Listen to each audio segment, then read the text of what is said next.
আসসালামু আলাইকুম প্রিয় দর্শক, সবার কি অবস্থা? হাজির হয়ে গেলাম দীপ্ত টিভি নিবেদিত বকুলপুর সিজন 2 এর 548তম পর্বে কি ঘটতে চলছে তার অগ্রিম খবর নিয়ে। এই পর্বে আপনারা দেখতে পারবেন এবার মুক্তামণি ও ছাত্তা সাহেব মিলে সিদ্ধান্ত নিবে তারা এবার খুকুমণিকে বাড়ি থেকে বের করে দিবে, এবং তারা এক পর্যায়ে যখন খুকুমণিকে বাড়ি থেকে বের করে দিবে ঠিক তখনই তাদের সামনে এসে হাজির হবে ফুয়ারা বলবে, ওকে কেন আপনারা বাড়ি থেকে বের করে দিয়েছেন? ও তো ছোট মানুষ, ছোটরাই তো ভুল করবে, এটাই তো স্বাভাবিক, ওকে বাড়ি থেকে বের করে দিন না, ও একা মানুষ কোথায় যাবে? আর এই কথা শুনে মুক্তামণি খুকুমণিকে বলবে, শেখ, মানুষের সাথে কিভাবে কথা বলতে হয় সেটা ফুয়ারার কাছ থেকে শেখ। তুই এতটা বেয়াদবি করেও ফুয়ারা তোকে মাফ করে দিয়েছে, ফুয়ারার কাছে গিয়ে মাপ চা। আর এই কথা শুনে খুকুমণিকে দেখা যাবে খুকুমণি ফুয়ারার কাছে গিয়ে মাপ চাইবে, এবং এক পর্যায়ে ফুয়ারা খুকুমণিকে মাফ করে দিবে।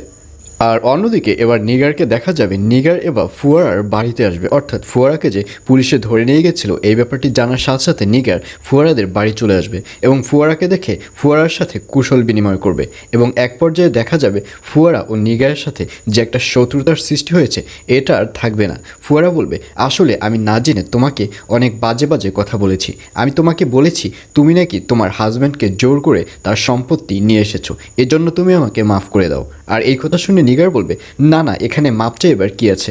আপনি তো এগুলো মন থেকে বলেননি, আপনি হয়তো কারো কাছ থেকে এগুলো শুনেছেন আর এর জন্যই আমাকে বলেছেন, এখানে মাপ চাইবার কিছুই নেই। আর অন্যদিকে প্রিন্সেস ঝুমুরকে দেখা যাবে সে আবারও পুলিশকে ফোন করবে, পুলিশকে ফোন করে বলবে, আপনারা যে ভেবেছেন যে বিটি ভাইয়ের সাথে চিতা ভাইয়ের সম্পর্ক আছে, আসলে বিটি ভাইয়ের সাথে চিতা ভাইয়ের কোনো সম্পর্ক নেই। বিটি যখন কথা বলে তখন আমি পাশ থেকে সকল কথা শুনতে পারি।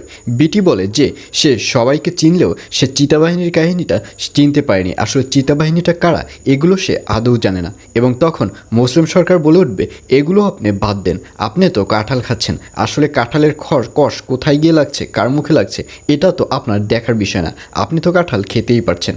এর মানে হচ্ছে, আমার মনে হচ্ছে যে মুসলিম সরকারের সাথে চিতাবাহিনীর একটা হাত রয়েছে। আর এই কথা শুনে পুলিশ অফিসার বলবে, আচ্ছা ঠিক আছে, আমি ব্যাপারটি ঘাটিয়ে দেখব। এই বলে ফোনটি কেটে দিবে পুলিশ অফিসার। আর এছাড়াও থাকবে আরও আশ্চর্য সকল ঘটনা। সুতরাং সবাইকে বকুলপুর সিজন 2 এর আগামী পর্ব দেখার আমন্ত্রণ রইল।